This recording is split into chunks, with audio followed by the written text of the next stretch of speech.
Thanks for tuning in to this special From the Stacks episode of Howe's Things, a podcast and radio show from the David A. Howe Public Library, recorded right here in Wellsville, New York. Now it's Batman Day, and I can't do this alone, so I have Daphne O'Kelly back. Daphne, welcome. Hi, thanks for bringing me back. Absolutely. Last time you were here, it was disastrous. A little problematic. I think we could say. We did a Lonely Hearts Book Club where we picked a book that's never been checked out, and then we... For good reason. ...quickly figured out why. Yeah, it was it had all the intensity of live TV. Something really insane going on. I don't think I've recovered since. I know. Yeah, you seem different. You seem shaken. I've been changed. For sure. Yeah. For sure. I was honestly hesitating coming back to the podcast. It was so scary. I understand. Well, luckily I lured you back with Poison Ivy. Yes, that worked. That'll work. Yeah. Okay. All right. Well, it is Batman Day, and Daphne and I discovered in the course of just being on the front desk that we both love the WB Batman series called The Batman. It's so great. It is so great, I feel like it's so often lost, and people are like, "Oh, Batman the Animated Series is the only animated series," you know. Yeah, I mean, it has good reason. Oh, for sure. Yeah, but like there are several other animated ones. There's room for both. There's room for both. That's all I'm saying. I think the Batman is one of like the best modern.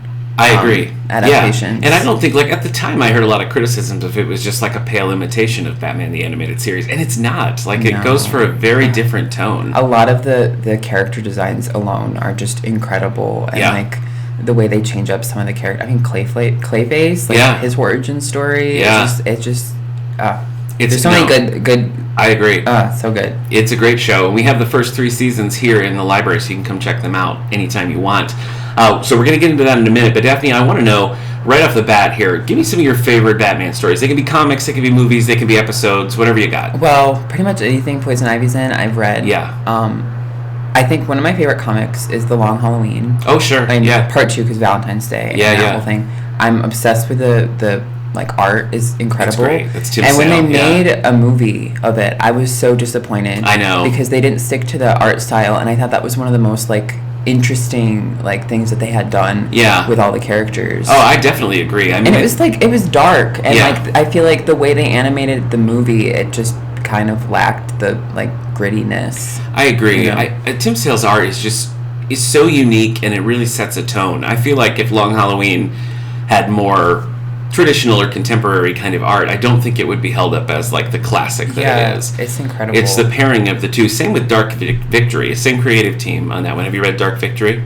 Is it the same design? It is the same design. It's more of a Robin origin story. I feel like I might have read It's pretty cool. And there's that, and there's Selina's Big Score, which is a Catwoman story. That they all kind of like take place in the same version of Gotham and everything. So all very cool. Yeah, that's a solid choice.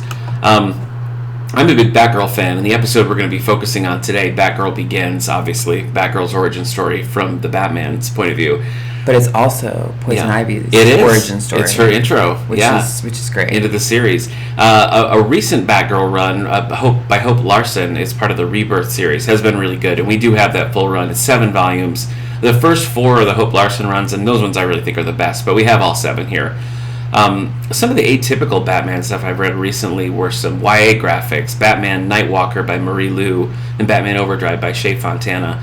Both sort of takes on early versions of Batman, and I think they work really well. And they're also good entry points for people who aren't big Batman fans, because it kind of tells you everything you need to know. And they both end with a bit of a promise of like, all right, now some sweet Batman action is coming, but you could also kind of just stop there if you wanted to. So pretty good for people who are uninitiated. Batman Hush is one that also comes to the top. Also a bad adaptation for the animated. Hated it. It was not. Yeah. I don't feel like... There was a lot of Poison Ivy, though. That's true. So I was kind of like That's happy, a bonus. but like, I don't know. It was just not. Yeah. I'm trying to think of the Batman, like the DC was doing those animated movies. I mean, they still are, but they've slowed. I'm trying to think of a Batman one that really stood out to me. Batman Ninja was insane. Oh, Batman Ninja is insane. Cool. Yeah. It was funny. It was creative. Yeah. I honestly kind of liked it. Yeah, I agree. Yeah, that is a pretty solid There's a one. Batman Teenage Mutant Ninja Turtles movie. Yes. That was very interesting. It was. Yeah. There's 2 comics. And then there's even like a lower, like a junior level Batman Ninja Turtle team up. I mean, I love a good mashup. So it was interesting. Yeah, it was interesting. Yeah, it doesn't seem like those worlds go so well together, but I felt like both in the comic and the movie, they did a decent job of selling that. Have you ever watched Batman Brave and the Bold? Yeah. There was the Scooby-Doo Batman Brave and the Bold. That's right. One that was very interesting. Well, Scooby-Doo is known for partnering with Batman. That's for sure. A lot of times. Like, there's a lot of Batman Scooby-Doo content, which is just so wild. I know. Yeah, I mean, when I was a kid, I had the VHS tapes of Batman meets Scooby-Doo. I want to say there's 2 episodes. So I've watched those a million times. I could probably just, like, quote them all for you right now. So, yeah, a lot of definitely watched them as Scooby-Doo. well. What was your first Batman? Was it this? No, my first Batman was the animated series. Oh, okay, like the classic, the Bruce Timm, Paul Dini. Okay. I remember, I think the first episode that really stuck with me was, well, I really liked Harley Quinn first. Yeah. I thought she was really cool. Yeah, original character from Batman animated series. And then I watched the episode Harley and Ivy. Yeah. And I was like, okay, Harley's great, but who is this other character? And then the episode Pretty Poison is like my comfort episode. Like, I watch that like at least once a month. I mean, I've seen them all. I was watching them as they came out. I don't remember that episode specifically. It's great. What happens? Poison Ivy, obviously. Poisons Harvey Dent before he's turned into Clayface. Spoiler. Two-Face. Two-Face. Yeah. Yes. Yeah. So he like passed out in his pudding. Okay. They're also engaged. And yes. Okay, yes, I do. So Batman's got to find the cure, and turns out the cure is this rose that went extinct because they were building a new penitentiary. And Ivy, of course, rescued this last extinct rose, and she has it in her greenhouse.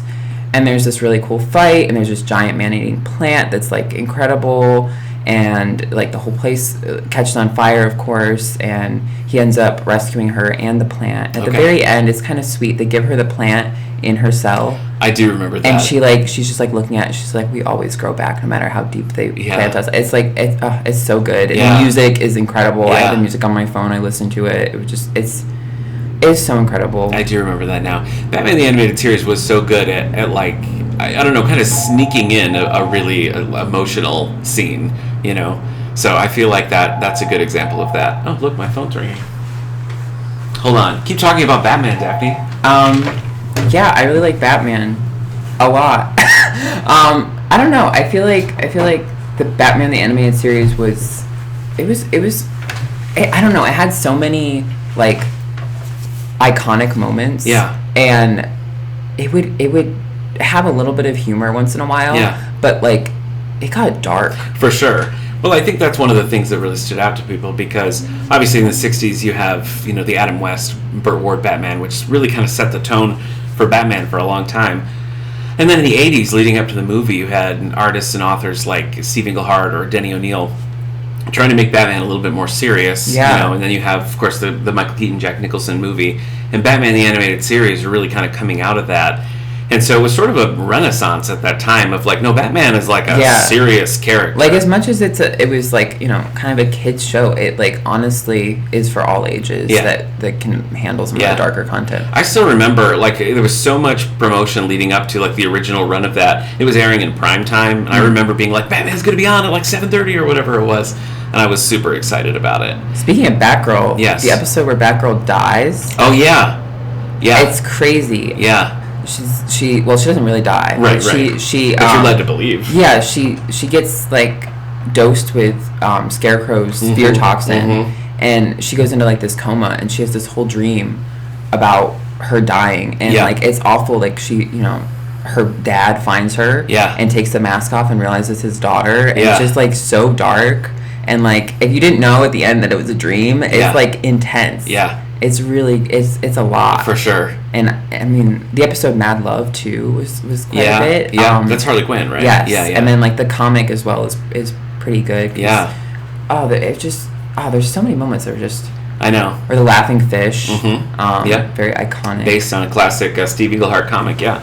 I think, as we said, I mean the animated series obviously has earned its place as this like legendary moment in Batman history, but I think the Batman made sort of more of a fresh, because the animated series also can be a little bit melodramatic at times. And sometimes it's like the formula is sometimes the same. Yeah, you know that Batman's gonna win. Yeah, but that's a cool thing about the Batman is that since he's a younger Batman, it's like a Batman Year 2 kind of story.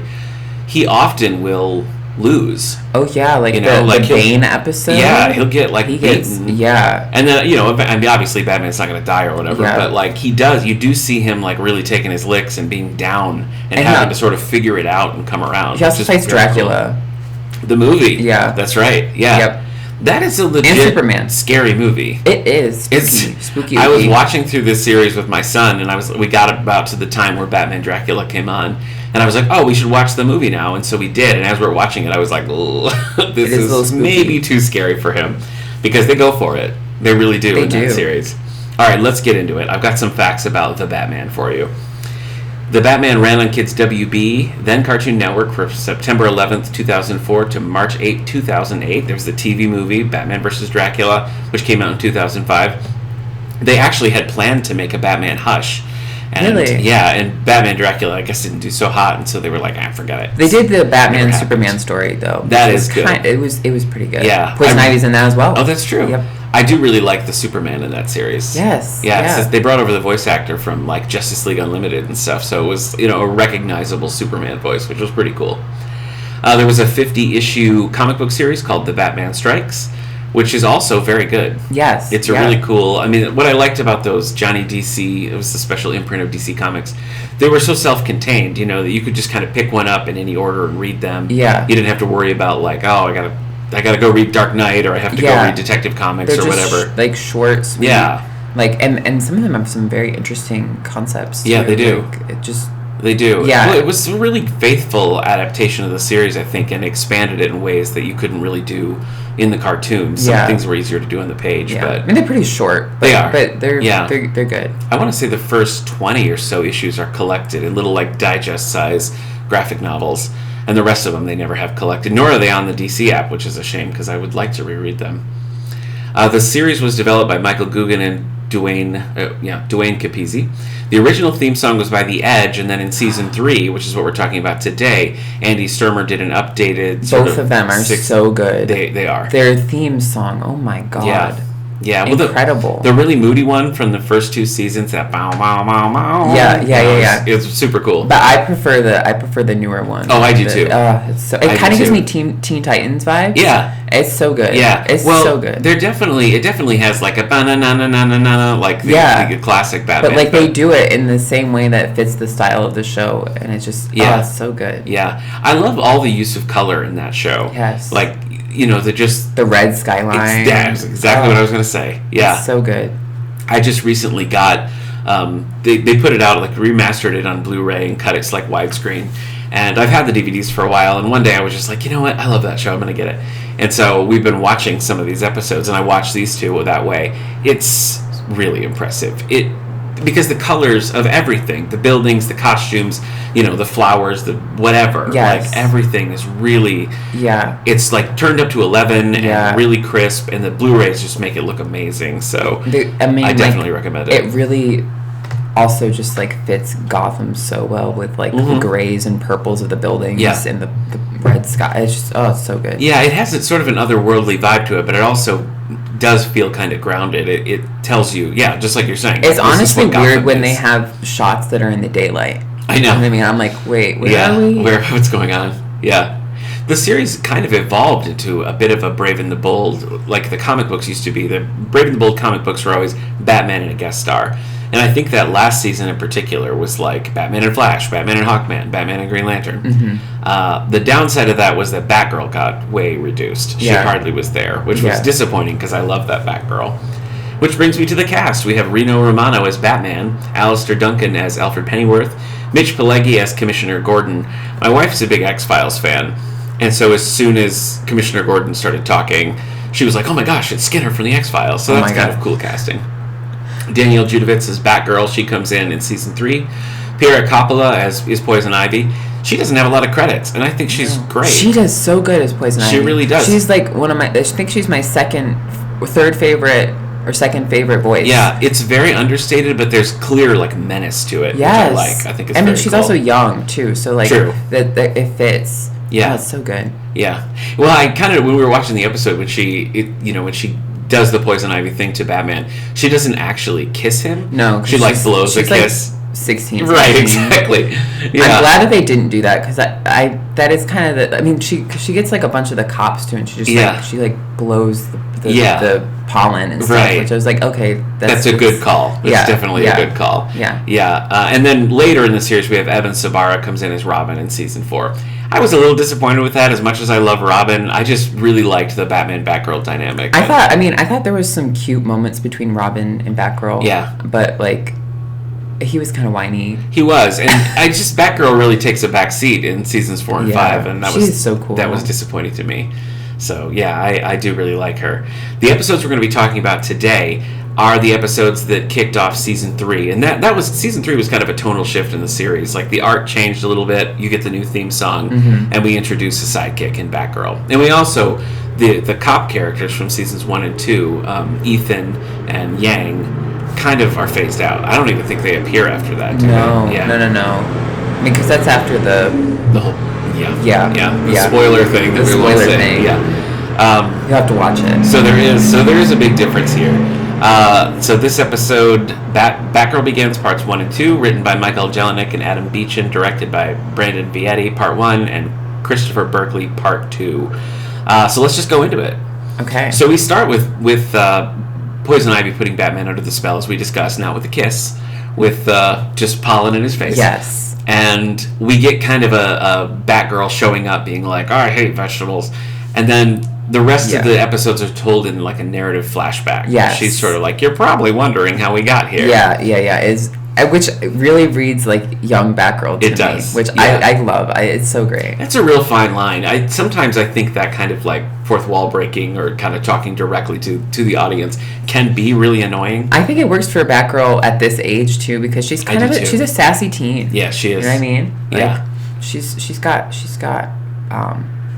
some character. She does. Some moxie. Disney kind of went overboard with that when they're like Ultimate Spider-Man and Hulk Agents of Smash. All the stuff from that era has the characters talking to the camera, being like, "Wait, hold on a minute," like time out, like Saved by the Bell, and it just doesn't work so well. But for these episodes, she doesn't. I'm with you. She doesn't break the wall too much. It's more of like a narrator. It is. You know what I mean? You never see her speaking to the camera. It's a voiceover, which is better. So we go to just this random villain named Tumbler, I want to say. Tumbler? Yeah. Something like that. Templar? Voiced by Winnie the Pooh, Jim Cummings. Really? Yeah. Oh my god. You could hear it, especially when he's mad. He sounds like Pete from Disney stuff, which he does also voice. But he is just out there like, causing trouble and stuff. He escapes Gordon and confronts Batman. We have a whole thing.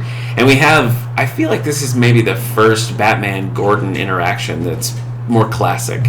Because in the first couple seasons, Batman's like seen as a villain. He's wanted. Yeah. And at this point, they kind of come around. They obviously have that bit of Jim is talking to him and then turns around and he's gone. Yeah. Which is great. You have to do it. Have to do it. Every time. They do a nice job here of layering in Batgirl's backstory because Gordon keeps being like, "Are you skipping gymnastics again?" Yeah. And they kind of layer in this background plot where she was an Olympic hopeful. As a gymnast. And then Pamela, before she's turned into Poison Ivy, is environmentalist. It's like she's an eco-terrorist even at this age, which is iconic. True. It's true. And Barbara kind of goes along with it. Yeah, I mean, it's her friend, and she she thinks she's helping, but eventually it starts getting a little too far. Yeah. And Barbara's like, "I don't know, Red. And then they call each other Red, which is like great because they both have red hair. Yeah. And it's like Harley called Poison Ivy Red, so there's still a little bit of that, which I really enjoy. I mean, it's good that they acknowledge it. I think it'd be weird if they didn't, And like their like friendship and their like the fact that they know each other. If you also read like the comics too, like there's one comic that's kind of about like in the Batman Strikes. That's kind of about like rehabilitating Poison Ivy, and Barbara's kind of a big thing about it. Okay. And it's really nice. Yeah. It's great, but it's a good dynamic. It is. So they go to some like sort of chemical factory, factory. Yeah. And that they Poison Ivy, Pamela Isley, she hired Tumbler, whatever his name is. Yeah. And she's using like a voiceover, and she accidentally gives away where she is. Her mom is like calling her to like take out the garbage or something. Yeah, but then she's also on site to like see what happens. Yeah. Later she says, "You better get here now," and then she's like, "Oh crap." And then he knows that she's there, and he like finds her, realizes that she's just like this young teen girl that's just causing trouble. So I mean, he's obviously a villain, so he tries to like kill her, I guess. He's he evil. Doesn't hold back. And meanwhile, Batman has been like intercepting these voiceovers, the conversation that she's using with the voice scrambler, and he and Alfred figured out back in the Batcave like who it is, because he'd overheard the name early on when Jim picks up a call from Barbara while he's with Batman. It's like, are you with that Pamela Isley? So he knows who this is, and that's how Batman's sort of able to put it together. And there's this really dramatic like fight between Batman and you got Barbara trying to save Pamela because Pamela gets crushed. And then she gets put on like this conveyor belt thing. And doused with a bunch of chemicals. And like it's kind of like, did she die? And they leave us on a cliffhanger too of the end of the episode. She's in an ambulance, and it is one of my favorite scenes of the entire series. Is you get like this cherry blossom bonsai tree reaches out of the ground and pulls the ambulance open. And Poison Ivy at the very end, like her eyes open and like they're like solid green. And it's so good. It is a really cool moment. And then it cuts over to Poison Ivy in this like pink cocoon. And she looks like a little embryo. She does. And she has this rebirth, and her character design I honestly think it's my favorite Poison Ivy like character design. The hair in particular. It looks like roses are in her hair. She's got the very like forest nymph vibe that they were sort of going with in the animated series with her outfit.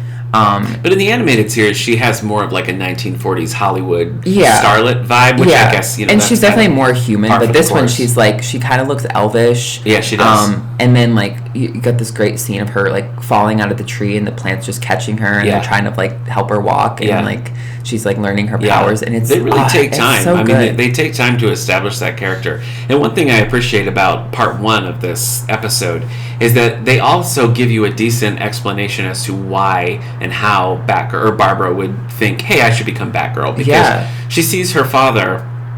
Her father's constantly being like, stay out of this, like you can't help, you're not a cop, you need to stay outside of this. And she's like, well, I mean, you talk to Batman, you treat Batman like an equal, you let Batman do all this stuff. And so that kind of like plants this seed. So you have that going with her, like, that she's essentially an Olympian, all kind of percolating underneath. And so then can't leave it alone. I love it. Were you sitting on that one for a long time? Were you waiting for? Okay. All right. Well, I think you chose your moment well, but I like how she's sort of forced into it, because it's like she doesn't want her friend. She doesn't want to go to the police. So that's why she reaches out to Batman, because she doesn't want her friend in trouble. Right. But she wants to save her friend. And so she's like, well, hey, I've got a jumpsuit. And so it's a good vibe to get her Batgirl. It's so good. And we do actually see her as Batgirl in the first episode, don't we? Or do they hold it? Do they hold it to the second? I think they hold it to the second. Okay. But I mean, you obviously have that first moment of her. You know that she's gonna be Batgirl because she's like, this is the story of how it became Batgirl. I mean, we start the narrative frame is her as Batgirl, so you know where we're heading. There is definitely a scene of her putting on the outfit and getting ready, and and that's great too, because she also has like a little bonsai that she stole from one of the what are the Chlorogene, I think, the main chemical company, and it starts walking around, and she's obviously freaking out, funny. And then Poison Ivy bursts through her door, and she's like, prepare to face the wrath of Mother Nature, and it's great. And then she's like, just kidding, psych, and I loved it, because they're still friends, and like they haven't made this like villain thing yet. The two of them really haven't had like any sort of schism. It's just this is the thing that happened. So yes, so now we're into part 2, where we end on the cliffhanger, as you said, and then we start with this whole like rebirth of Poison Ivy. And it's it is cool, and I like the fake out. I kind of forgotten that's how it went, so I thought, okay, Poison Ivy's just coming for her. But I thought that was pretty cool. And she takes over Gotham like that. Pretty quick. Like really quick. Pretty quickly. Very quick. Like she's just got her powers within like a day, and she's mastered them. Yeah, it happens quick. So Barbara doesn't want to tell her dad. She doesn't want to call the cops, but she knows that this is a big problem. So this is where she goes to City Hall, shines the bat signal, and has a whole conversation with Batman. Yeah. And she's ready. She's got the bag. She's like, I'm going to change it to Batgirl. And he's like, no. Yeah, he's like, no, thank you. And then he heads out, which is pretty cool. But she does it anyway. She does. Yeah. and they show up on the side of a building. Yep. And he's very much like, "What are you doing here?" Yeah. But I don't think he says it. He just kind of like looks at her He because kind of plays it cool in front of Poison Ivy. yeah. But when they're like alone, he's just like, don't. Yeah. Don't. And she does this thing where she tries to throw a batarang and it Totally misses. And it's yeah. And it's a good setup for a payoff later. Yes. You know, which I think it's a good structure there. So Poison Ivy hangs them off the edge of the building, lets them go. Batman, of course, saves her. And then he goes to confront Poison Ivy in some kind of big, like, greenhouse in the center of Gotham. Gardens, yeah, the Botanical Gardens. Yeah. Yep. Meanwhile, Gordon and the other cops roll up, and he instantly is like, Pamela, what are you doing? Yeah. You know, I like that he recognizes her, that there's no, like, who are you? You know. And she just wipes out all of the cops. All the cops. And then she kidnaps Commissioner Gordon. Puts him in, like, a carnivorous plant. A pitcher plant type thing with the filling acid. Yeah. And it's his glasses dissolve. Yeah. Another good setup for a later payoff. Yes, so then she demonstrates because she takes the glasses off and throws it in the acid. So Commish is out of commission, and Batman shows up again, and he's pretty soundly taken over. Yeah, and then it's like everything's bad. I don't think he knew he was up against. No. You know, they've never fought before. Well, he doesn't really listen to Barbara when she's telling him. She says like she seems part plant. She seems inhuman in some way, and he's kind of like, okay, teenager. Yeah. Goodbye. Oh, you get like Venus flytraps. You get all sorts of different plants attacking, and they kind of win. And Poison Ivy gets him under her mind control. Yep. And then Batgirl comes to do her Batgirl thing. Yeah, and she and Batman have sort of a like fight. Not really. It's more like avoiding each other situation. And she like puts him underwater, and that shakes him out of it. Yeah. And then they're back. I do like the Batgirl Batman fight sort of thing. It is. It's cool. Because it's kind of like a proof to herself that she can, she's just as good as him. Yeah. You know what I mean? And it's nice to see that too. Well, she's obviously not just as good because he's got a lot more experience. But she has the moves and the reflexes. Yeah, she's got speed and a lot of different things. The pieces are there that we need. Yeah. So while this is all going on, the carnivorous plant that Gordon's in is continuing to fill up with this acid. Yes. And this time she takes the batarang and does slice it open, and it all drains out just before his head like hits it. Yes. So it's a good moment. And there's also another sort of callback to another episode in the way that they dispatch Poison Ivy. She's in this giant like tree, and the plant like catches her, and Batman throws like an ice grenade, which is from Mr. Freeze. Yeah, right. Yeah. Which I think was really cool. They put like it is cool. A little callback to where he. But I like too that Batgirl's really the one who does it, because Batman throws it and they don't land, they don't like explode. Yeah. Batgirl finds them, and after Batman has fought a bunch of trees and stuff, and Poison Ivy has him strung up, Batgirl puts it in the water, and it freezes all the way up. Yes, that's how ice works. Of course. Yeah. Ice. But as ice does. I don't know. I thought it was really, and also that kind of plays to Batman and Robin movie with Mr. Freeze and Poison Ivy, just like a little bit. Which that movie, very campy, but not my favorite. Yeah, I do watch that movie quite often just because I think it's funny. It's it goes the costumes. For it. It doesn't hold anything back. But it's interesting. It's Batman and Robin. I've kind of. I think I liked it okay when I first saw it, and then spent like a decade or so hating it, and now I'm kind of like, whatever, let's do it, I feel like there's so much Batman content now that I can't really be mad. But it's like the first live-action Poison Ivy. And, that's true. And as iconic as Uma Thurman is, I just was like, I want the like kind of scary Mother Nature vibe instead of the... But I don't know, it works for that movie being campy. Right. I love the outfits. One thing that I really appreciate about that movie is that it is so consistent with what it is. It's like this is a cartoon. This is like a comedy. Yeah, and it just does it. You know? And they wanted to do another Batman movie that had all of like the Catwoman and Penguin. And I don't think it would have worked with that last movie. It didn't fit well with the other ones whatsoever. It could. I don't see how you rock back to a serious tone. It just had fallen so far, but those are weird. But this episode ends with a nice he's not like, and now we're partners and this is great, but he does kind of say that he's not going to tell Commissioner Gordon, and he has a really great line. Batgirl is like, so you're going to tell my dad? And she was like, Batman says, it's not every child gets to rescue their parent, which obviously is a very poignant thing for him to say. Yeah. He's like, but I think your dad would appreciate you telling him. And they kind of leave it like that, ambiguous. But he's not like, you're not my partner, this is over. Yeah. And of course, Batman recognizes she saved her the day. instantly. Yeah. So. And this is the part that I thought was clever with the glasses. Gordon goes up to Batgirl and thanks her for saving him. And it's like, I guess we have there's a running bit where everybody's calling her Batgirl and she keeps correcting it to Batwoman. Yeah. And she finally is like, whatever, okay, fine, I'm Batgirl. But he doesn't recognize her because he doesn't have his glasses. And I think that's just smart. Yeah. Because there's always that superhero trope of like, oh, you look slightly different, so I can't recognize my own child or, girlfriend or whatever it is. Yeah. So I like that they did that. But yeah, it kind of sets up a fun season 3 where now Batman, who's been kind of, traditionally a loner, especially in the first 2 seasons, is going to have a sidekick, and she can hold her own. She's great. This is, so I mean, I've been a Batgirl fan ever since, Yvonne Craig in the 60s series and the comics, and I always loved, did you watch the Adam West show at all? Yes, of course. So this was on like constantly in reruns when I was a kid, and you never knew when it was going to be a Batgirl episode. Mm-hmm. And there's a slightly different version of the intro where there's like the pow zam thing, and Batgirl comes in with a kick. And every time I watched this show, I was that part, and I was like, come on, oh darn it, it's not a Batgirl episode. Like I was really hoping every time that it would be. I never noticed that. Oh yeah. No. Wow. Yeah. And then she in the opening credits of that Adam West show, there's a little bit in the end where the Batgirl on her cycle like slides across the front. That was another like, hey, it's a Batgirl episode. In case you missed the kick. Yeah. So I loved her in this. I loved Batgirl and Batman the Animated Series. I remember they did McDonald's Happy Meal toys based on the animated series, and there was a Batgirl, and it was like weirdly hard to get.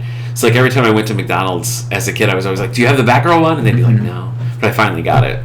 I still have it. I had a lot of Batman action figures. I had like so many Poison Ivy ones. I had the one from the Batman animated series. Yeah. I had so many. Yeah. And I played almost all the video games too. Okay. Injustice 2 was great. Oh yeah. Because that had Poison Ivy as a playable character for the first time, besides the Lego Batman. Oh yeah, you're right. I also think are great. Yeah, they are. Fun. But that was cool. And there's Batgirl and stuff. Yeah. Yeah. So yeah, I mean, I've always loved Batgirl. I honestly though, I think this is probably my favorite iteration of her. I just like her style. I love the costume. I love her. Just the way she just changes everything when she comes in, she really sets a different tone and sticks with it. So I'm always happy. And she sticks to being kind of like, I mean, she's friends with Pamela because she wants it's feminist. You know what I mean? They're like, let's do this. And I mean, Poison Ivy's always been a feminist character besides her first iteration of her in the comics. But I don't think I've read that. It's interesting. She doesn't have any plant powers. It's literally a beauty contest that she's in for supervillains. That makes sense for the time. Yeah, and it's very kooky. But her first iteration, like her and the Harley and Ivy episode, is very like that episode's great because she's telling Harley like, you need to snap out of it. This man is like. He's awful. He treats you. He thinks you're like a doormat. Yeah. Her middle name would be Welcome. That was a joke, but I don't know. And they stick with that kind of form of Poison Ivy. It's not just like she's the environment, but it's like people and women that she's just like, you need to do better for yourself. And Barbara has some of that too. With it's Batwoman. She wants to be taken seriously and. And it's a great dynamic too, and like she's younger, but she still makes up with it for like her attitude and having like. Well, she holds her own. I mean, she obviously like Batman because he's Batman, and she's kind of coming into his world. Like he kind of takes the lead, but they don't have a real like. She's like the junior partner. I mean, she really does stand up to him and holds her own in a way that you might not expect. And like interrogating villains and stuff. Like she does all of it. Very cool representation of Batgirl in the show. I like it quite a bit. And I'm glad that you love this show because I don't know that I've ever just like randomly ran into someone else who loves it as much as I do. So I feel like Batman the Animated Series, everybody can agree on. Like everybody loves that. Brave and the Bold on the other end of the spectrum. I do also like that show. I do too, and I think people were kind of like, yeah, this is the fun, goofy one. That's fine. Because you get so many weird and the Batman kind of just fell right in the middle of that. It was like at the time when the Chris Nolan Batman movies were up, and people just weren't having it. But it's definitely worth a revisit or a visit for the first time if you've never seen it. Definitely. And like I said, we have the first 3 seasons on DVD here at the library, so you can check them out. I think we have some of the Batman Strikes as well. I think we have some of the little digest comics that you could check out here too over in the youth section. Or we could put them on hold for you, whatever. Any other plans for Batman Day? Are you going to be like watching a Batman thing? Or I probably will. Okay. I probably will. I'm probably going to watch the Fleurs du Mal episode, which is a poetry. Okay, Which is my favorite poem, like poetry book by Baudelaire, which is a book, library things. Yeah, that's right. But look at you tying it in. There you go. The Batman episode with Poison Ivy, and the name of the flower shop is also Baudelaire's, which is a nice little thing. And also, another book fact, my favorite book is Rappaccini's Daughter, which was what Poison Ivy was based off of. Oh, okay. Which is a Nathaniel Hawthorne story, which is also, okay. I mean, I enjoyed that story before I really figured out. I was like, wait, there's some similarities here. I didn't realize that was the inspiration. That's interesting. it's great. I'm a huge fan of Poison Ivy. I do digest every single thing of content that she's in. Yeah. She's great. But you went wild about the version they did in Batwoman, the CW. Oh. Just your facial expressions told me all I need to know. I mean, it was nice to see the character, but I was not what you were looking for. No. Okay. But I did. I did really like. I was trying to think. In Batwoman specifically? No. Okay. No. Look, Batwoman, I feel like, 3 seasons, it's kind of a sloppy mess of a show, but I did enjoy it. I watched those episodes, that's all I can say. Okay, But understood. It was, I was going to say something. If I think about it. Okay. I'll get back to you. We know where to find you. Okay. Yeah. Well, I'm always excited to talk Batman, so thanks for joining me today to talk about Batgirl Begins. I'm still upset that WB canceled the Batgirl movie. I was really wanting to see that, and the fact that it's just going to sit in a vault and we're never going to see it makes me crazy. So I'll just have to make peace with that by rewatching The Batman, which is probably what my family will be doing for Batman Day later on. It's great. It's a really fun show. I never tire of it. It's I don't know. It's got so many good things about it. Definitely. You just have to watch it. I really do. I agree. There you go. You got to watch it. The Batman.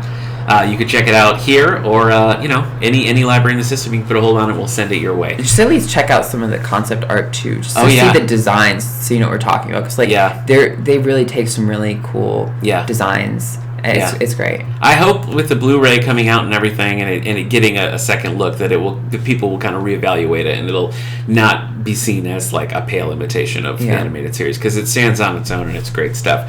All right, well, we've got so much Batman stuff here in the collection: graphic novels for all ages, DVDs, everything you want. We got it right here at the David A. Howe Public Library. Daphne, happy Batman Day. Thank you. Yeah. All right. Happy Batman Day to you, Nick. I accept it with gracious thanks. All right, we'll see you next time, everybody.